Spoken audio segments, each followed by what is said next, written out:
the Poetry Center, bringing poetry to Paterson since 1980 at Passaic County Community College.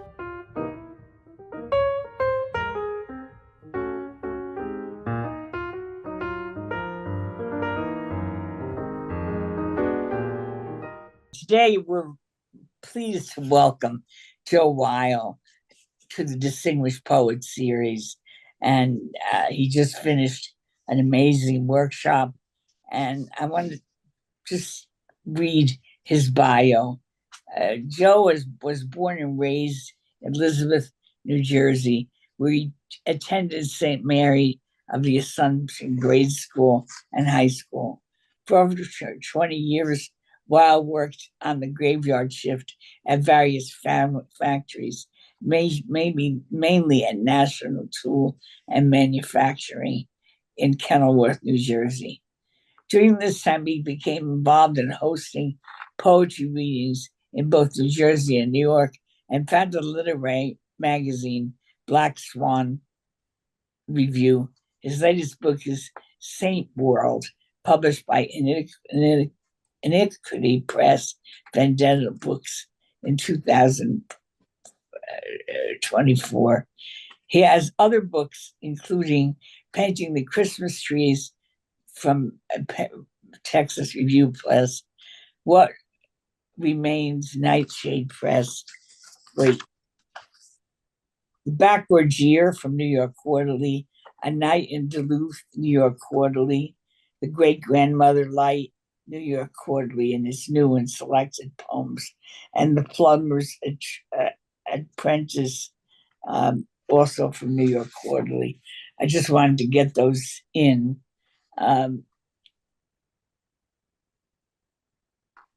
His work has appeared in Rattle, Boston Review, the New York Times, the Paterson Literary Review, and many other magazines and anthologies. He has read on NPR, Pacifica Radio, and was a feature as a poet on New Jersey-PBS. Weil is currently a full professor in the creative writing department at Binghamton University. Joe Weil also plays the piano and guitar and composes. Let's welcome Joe Weil. Hey, hi. I want to mention that, a shout out about, being a full professor. So weird. I didn't know when I first went there that what a lecturer was or anything. I thought everybody was just professor. And now I find out it's kind of like karate. They move you to different, things. And then when you get distinguished professor, that means you're on the verge of retiring if you get that. But I mean, it's a strange system, and I kind of get a kick out of it. But I'm still just Joe from Jersey. This first poem's about how my aunts all drank tea. My mother was the only coffee drinker. All right, tay, as they called it. All right. And we're going to go through this poem a little bit. And, it kind of went away. Wait a minute. Oh, here it is. Becoming tea. All right. Until you are crushed and turned in the hand of God, what wisdom can you give? This tea is made by crushing and by turning, rises a sweet fragrance to the one who made it. The distance between suffering and wisdom, like the distance between your lips when they blow on the tea, when they whistle and the dark is filled with their sudden music. When I was young, I wanted wisdom, but turned away from suffering. Forget that. What did I know? The more I turned, the tighter suffering held me in its arms until I was breathless. Now, nearly blind, I can't make a face. Is that suffering? You're far from pretty, I say to myself. Wisdom, just as plain, an olive tree, centuries old, gnarled and crooked, yet what oil it produces. Do you think the oil running down the beard of Aaron came from a young tree? It overflowed and dripped from his robes until he laughed among the brothers and saw how good it was. Do you think laughter like that ever came without being crushed and turned, crushed into scent, ascend, but not in any hurry. When I was young, I was always running off. Now I sit wherever the day might put me. Finally, a scholar of the light. So that's about tea, I guess, but it's a kind of a, hopeful idea that I got some wisdom finally. Didn't know you had to have suffering with it, but you do. So, and this is called the blessing. All right. Every day, 2, maybe 3 times a day, my mother washed the shit from between my brother Peter's legs. And then one day, when he was 15, he was taken to Woodbridge Developmental Center and lived there for the next 37 years. Every Sunday he came home and my mother or father washed the shit from between his legs. When my mother was dying of mouth cancer, my Aunt Elizabeth and Mary promised to visit Peter. And for many years after my mother died, after my father died, they kept their word. I went with them weekly. Then my aunts died, and I was up here in Binghamton and only saw Peter 4 or 5 times a year. He died in 2015, age 62, having been moved from Woodbridge to near Cape May and given anti-seizure meds to which he was allergic. The governor of New Jersey at that time had a grudge against developmental centers and a friend who was making a killing in privatized homes. My brother died. My children were diagnosed autistic, then developmentally disabled.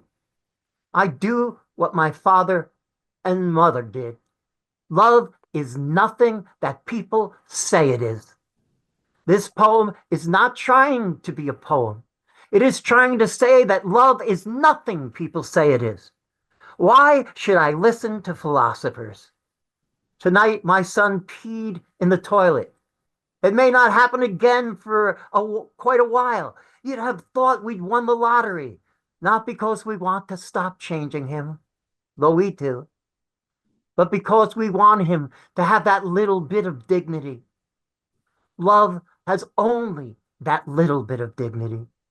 And even saying that sounds like a lie. I wrote this non-poem for my mother. She's been dead 46 years. I wrote it for her and for my father and for my aunts. I wrote it against the dignity of the world, which will never know how much of a lie it is. I write it for my son. Everything I say about love might be a lie. But sometimes when everyone has gone to sleep, God's hand presses against mine. I take that hand with me and touch the foreheads of my sleeping wife, my children, my own wrinkled brow. I don't want to be eloquent. Sometimes late at night, I can still smell the faint odor on my fingers. I am proud of it. God is in it. This isn't blasphemy. The blasphemy comes from thinking there's some God who's in lemony light accompanied by a lute. I wish I could see my mother again, put my hand to hers, right after both of us had done what we always do and did. I wish I could tell her how much I love her. I always told her. It was the last thing I ever said to her. I was a good son. What does that matter? Everything I say about love is a lie. But sometimes, when everyone has gone to sleep, I can hear it rattling through the pipes. What else am I supposed to do? Who will decide what they know best? I am spinning a cocoon from my own confusions, and who knows what will hatch? My life is absurd. It is painful. It is so full of love. And what do I do with it? This is a benediction. I wish you all the full intensity of a sacred heart. I wish you ferocity and the love that does not turn away. My God, I wish I could shut up, because this isn't the right ending. But I forgot. This isn't a poem, so who cares? All right. And, you know, this is a weird poem because people tell you just to be yourself. But when you do that, they're not used to it, and it's weird. Like if anybody's ever quit drinking or done this or that, people they want you to stay put. They got an idea of you. But this is a poem called Just Be Yourself. I was never good at it, you know. It was weird being myself. I never got used to it. I mean, once in a while, I'd get the hang and glide into the feel of old socks or a memory so vast it made the mountain ranges shrink just a little bit. Certainly not a lot. I told my students, many may let you take off their clothes, but their glasses? That's where it gets weird. What makes us perhaps too squishy, too vulnerable, too ill at ease? Inside what? All right, hold on. Yeah, inside what? Only in and out. I was in and out all my life of a self I wasn't ever sure of, always remembering Buckminster Fuller saying there is only in and out, only in and out. That's where I was all my life, like a puddle into which a pebble has just been tossed, trembling, not cohering ever. Even the bells of churches could undo this me I had tried to become. So I gave up, kissed all my shadows goodbye, and kept right on going. I kind of gave the middle finger to being myself. I don't know how you do it. But all right, I'll read a couple more here. All right. Um, as I said before, okay, this is a elegy for my vanished megalopolis.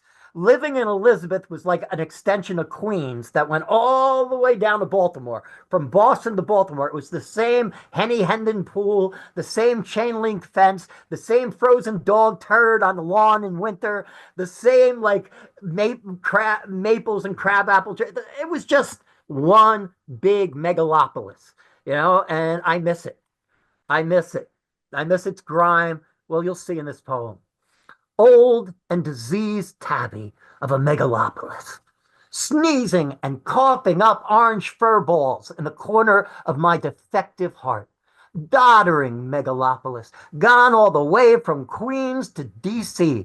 Factories, chem plants, bodegas, airports, prisons, old ladies trapped from the last generation of immigrants, silent or crabby amidst the newest arrivals. Irish or Polish or German or mutt among the Dominicans. How I miss you, every gasoline rainbow inch of you. The rudeness, the two-step, the meat and potato and greasy dough, ravioli, pierogi, empanada, Jamaican meat patty, you. The sound of cursing in 20 different languages. What can I do without you? Who talk to at this friggin' university? Who shouts from a foot away, "Hey, Joe, what are you doing?" All right. Who puts me in a headlock of affectionate aggression? Who calls me asshole lovingly? Who gives me the middle finger just for fun? Who has no manners but shows up at my door when sickness or strike or death has left me tapped out and sits with me in my grief? Where's my name of 6,000 vowels, of 40 million consonants, half of them silent? Where's my jump rope insults, drag out, punk ass gladiolas out front where the Virgin stomps the skull of Satan? I need you all. Christmas is killing me. One flake of snow falling into a damp coat could heal me. If it were, yo, Joe, yo, Joe. Dark hair falling from a half-doffed ski cap. Smell of brown paper bags, a little soggy. Jar of hot peppers for my father and sister. A couple of boxes of rice-a-roni, condensed milk, some Kraft mac and cheese. Couple rolls of toilet paper, all dissolving into corner stores past. Sometimes I find out which star in the night sky is 50 light years away, and stare at it, knowing that light began when my ma was still alive, when I took the porch stairs in one giant step at age 15, already reading Keats in secret, my brother whacking me upside the head in the back with an ice ball. I can still feel that sting. Grubby, tragic, failed, seedy, vibrant, fully alive to sorrow and joy. Old tabby megalopolis dying within me, with me. My love, my dark Rosaline, my lost forever. Let's cough this fur ball up and sing all due praise. So that's my poem for, and I think some of you guys come from that same megalopolis. So it's good to talk about it, and I think I'll just do, I don't know how much time I have left. I got 2:45, so I got a little, but Yeah, 15 minutes, honey. okay. You know, so I'm just looking at poems here, but I'm thinking this is called The Comforter. I come from the family of crochet people. They do three things when they're feeling down. They crochet, they make tea, or they put wallpaper up. So that seems to have been the world I come from. And so I'm going to talk about this comforter I've had for about 40 years. It's got holes in it from where my toe ripped it and whatnot, but I'd never get rid of the comforter. But here it goes. Collect and recollect the comfort of that comforter with just the slightest hole in it, your toe teased out into a gaping wound. You recognize that things must be replaced, except a much loved cat 3 cats ago lay with you underneath that blue and purred against the purring of your chest. What we throw out stays thrown, unless the spirit tears its garments, moans against utility, says utility is the least important thing, and longing finds a home in old socks, ratty shirts. In a certain way, a daughter tilts her head that conjures up for you your own mother, 45 years dead. What's worth your tears? This junk, what others think is junk, if we could see it clearly with a mystic's gaze, is frost of our living, mute hunger of our days, and nothing we have gathered or worn out goes in the garbage without a proper grieving. In the Ark of the Covenant, a single unassuming Torah, and in the sacred medicine bag of the Sioux, some feathers, a bit of tobacco, nothing much. The generals all shrugged. They just didn't get it. How thousands met the sword and were cut down for some lame and holy thing. But I tell you, I've been homeless. All right. I've been homeless. Let me find, I lost my place. Okay. The general, all right. And seen men feed their mangy dogs before themselves. This is how it should be. This is how it should be. This is God be. Take the hollow bone of a bird's wing between your teeth and blow as loudly, as fiercely as you can. For all we know, throw away the shards of pots the single doll straw made. The people we thought were unworthy of a place. Blow until the low whistle becomes a shofar's cry. Nothing you touch is without the seraph's fire. And everything you love, these half-torn slippers, this blessed comforter, is immortal. So I guess I'm in the mood today to read about what's valuable. I always tell my students, what's valuable to you might look like junk to somebody else, like somebody talking about those shoes being thrown away because their father thought it was trash. We can't really, I guess we spend all our lives writing poems because we want to tell people this is what counted. This is what counted. So, So, do you have the poem? I'd wear Claire for the rest of my life. I got it somewhere, Maria, but I'm reading from a manuscript there. I'll look. I'll see if I could. I know the poem you're talking about, the one where Claire is imitating the mourning dove. Yeah. Yeah, it might be here. Hold on a second. I gotta look though. Yeah. I hope these poems are okay though. They're wonderful. I just Okay. love that poem, though. Yeah. I'm looking, I'm looking here. I don't have it here, Maria, but That's I'll okay. You go okay. with your Okay. you set But up. I'll do the title of one of my books called Saint World. And I wrote this kind of like uh, how would you put it? I've learned forgiveness the last couple years. You know, it's not easy, but here it goes. Saint World. The world took the place of the world. Not so much imposter as changeling. I raised it anyway, as my own world, though it put salt in my sugar bowl, iodine in my tea. I had to hide the knives, take the accounts offline. Eventually I gave up. After all, something has to kill you. And all of us, all of us have an Absalom, a child, a friend, a brother that will betray. The world became religious, swore off everything but its contempt for me. If I bought a carpet, it spilled paint, light bulbs, and it juggled badly. I wondered, what had I done? What had I done? Perhaps something 6 lifetimes ago? If you believe in more than one life, and I hope there isn't more, or perhaps I was Esau, that hairy, red-haired man, the Edomite. God swore in Micah to never stop hating. That's right. God, who is love, said he hated Esau. In that case, the world was just doing the will of the Almighty.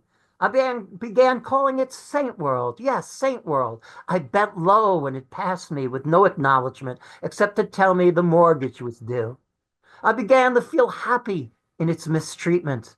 No masochist, but if happiness can come anywhere at all, then you've really pulled off a miracle. I began to feel happy, happy, no masochist. When I die, I thought, the world will not miss me. It will tell everyone how horrible I was. I won't be there to disagree. Sometimes when it's asleep, I feel such tenderness for this little nasty thing. I count all its toes, bless its fingers, pray God it continues to exist. I have no idea who I am anymore, but it's all right. One day the world took the place of the world, and what existed before, I forget. I forget most things these days, except that the crickets are starting to chirp in the deep woods around me, and I must attend to their sound. And here's the poem for Claire. This is a poem for Claire in gratitude, my daughter. I miss my kids very much. We won't go into it, but for Claire in gratitude. I keep fumbling with the keys to my grief. Something inchoate, a nervous leg bouncing on a long ago bus, the sputtering curve of a smile, all that dissolves and flickers and pours itself into imminence. The hazel gaze of my daughter, who says, sing, sing, sing. What, Claire? She repeats the command, sing, until my voice is like rain on a tool shed's roof, relentless, breaking, and then she sways to my broken song, hugging her own body, my voice hot with tears, face streaked with dirt, on my knees, thanking her for opening me up, the space between us immeasurable. Love counters nothing, but lets me grieve. My hand, my my hand to her face. I sing, I sing, the space between us. I sing this nothing that is needed to open myself open, pouring me down into evening, into the dry dirt, wet with my song. Mm. So I guess I have time for more. I always try to reach. You have time for more. Let's wait just a minute. I'll get the time. It's My phone is not 2:54. cooperating. Okay, you have 6 minutes. Okay, so I'm going to read this one because I saw an old man just circling himself in a parking lot. And it seemed it was right after a whole bunch of bad things had happened to me. And this is called Turning. It's a prose poem. But his motion made me realize that my own life was doing that. And I love that old man at that moment. Sometimes you just see someone and you immediately love what that person has a spiritual value to you. So this is called Turning. You watch an old man circling slowly circling, his feet on shuffle, careful of a maw that does not exist, afraid, but which is always willing to open up beneath him. He pats his shirt pocket, takes the case out, finds it empty. He pats his pants pockets, his own ass. You wonder how that feels to him, the curve of his own ass. When was the last time someone cupped it? Eventually, he feels the top of his head, and there they are, his reading glasses. Silly, he laughs. He reinserts them into the case that is in his shirt. He disappears into the diner from which you so recently exited. You remember there was a children's book about an old man who thought he lost his glasses, but they were perched on his head. The whole book was him searching. You decide you will go to the bookstore and buy it or order it if it isn't there. You will give it to your daughter. Since the divorce, you see her twice a week. You need this book. It will make you feel better. Somehow your hands can no longer be empty when you see her. It's as if the emptiness of your hands became a hole into which both she and you are swallowed. You were about to get into your car, but pause for a moment. It isn't quite winter yet, but it's getting close. The wind tells you to get a haircut. Slowly you circle, feet shuffling, not because you've lost your reading glasses, but because you're sure this will somehow comfort you for all the other losses. You're right. You turn and you turn in that parking lot while the first stars appear. You are in no hurry to get into the car. It's better here, right here, before you understand exactly what it is you've misplaced. Mm. So that was I'll do one more. I'll do a short one. I'm short, so why not? Yeah. So let's see. This one's a little funny. They told me I had a kidney stone that was 7 millimeters. That's pretty big. I had a whole galaxy of kidney stones. So this is called a pair of kidney stones. They look like creatures of light on the CT scan. One can imagine some religious event in which they were archangels. Let's say in a sky over a country who badly needed divine intervention. I'm informed besides stones, I also have arthritis in my hips and in my neck and in my shoulders, common enough to men my age, and inflammation. They don't explain what kind of inflammation. The pain is from my left kidney, but the right has the bigger stone, 7 millimeters, not easily passable. I'm told I am not given a urologist, but the next day opioids arrive at my pharmacy, just in case that big angel of light decides to head for the urinary tract. Renal blockage and failure are, of course, possibilities. Also, sepsis and loss of a leg, since this is Binghamton, where they don't believe in laser beams. I look at my kidneys, little twin nations, each battered from years of type 2 diabetes, meds that affect the liver and kidneys. The biggest stones, a sizable portion of the right. The doctor says, kidney stones. Heard they really hurt. No shit, Sherlock. They do a dip of my urine, which I have donated to a cup. A dip finds blood, the usual sugar, not too much protein. I once passed the stone by taking 8 Tylenol and lying in a tepid bath. I am in the Appalachians. There is a pandemic and the worst medical care in the country. I don't expect anyone to get it. I want a copy of the pics to show to my friends, but he doesn't offer it. I leave thinking a urologist will call soon. Instead, I have this bottle of pain meds I don't open, and when I wake and go downstairs, the hips creak and ache. The stone in my left kidney is like some inward droning of the spirit. I offer it up. No one in my immediate family has made it beyond 64. On March 24th, that will be my age, God willing, with all these kidney stones. All right, there. All right. Wonderful. I had it right on 3.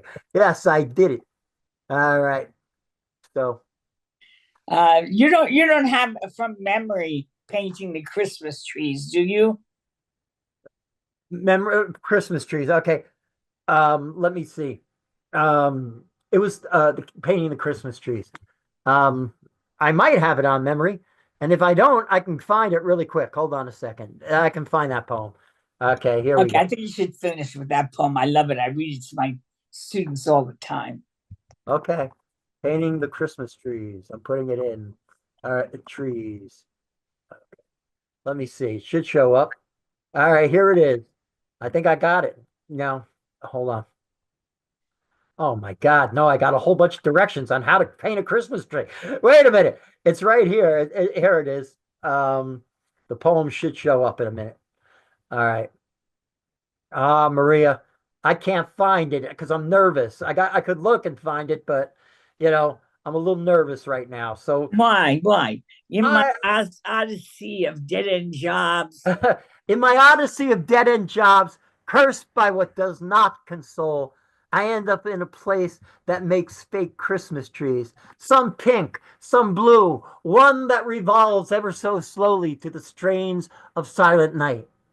Sometimes I rev up its RPMs and send it spinning wildly into space, Dorothy Hamill disguised as a balsam fir. This place is a factory. No masks, no safety masks, just constantly putting spray paint on little parts so that America will know which end fits where. There's a guy from Poland with a ruptured disc lifting 50-pound boxes of defective parts. A Haitian man so damaged by police interrogation that he flinches when you raise your arm too suddenly near. And all of us hating this job, cursing, telling jokes, unentitled to anything but the joy, the lurid joy that somehow overwhelms you, even in a shithole like this. It's the joy bosses mistake for the human spirit. I tell you, it is Kali, the great destroyer, her voice full of butchery and hate. It is Martha, the meat packer, rubbing her hands with hot chilies and holy water. It is a nation that has gone nuts for retail. All right? It is bad pay and worse diet. And the minds of our children turn on the wheel of suffering. No medicine to leach this from the blood. Nothing at all. Unless my hand grows this grief and writes this poem. Wonderful. I love that poem, Joe. I had to make part of it up, but I did it from memory. And it'll be on YouTube. Okay. So people can look at it, listen to it there. I thank you for a wonderful workshop and for a beautiful reading. Can everybody just turn on their mics and say bye to me? I'm going to miss you. Thank you, Joe. Bye, Joe. Thank you so much. Thank you. Thank you. It was great.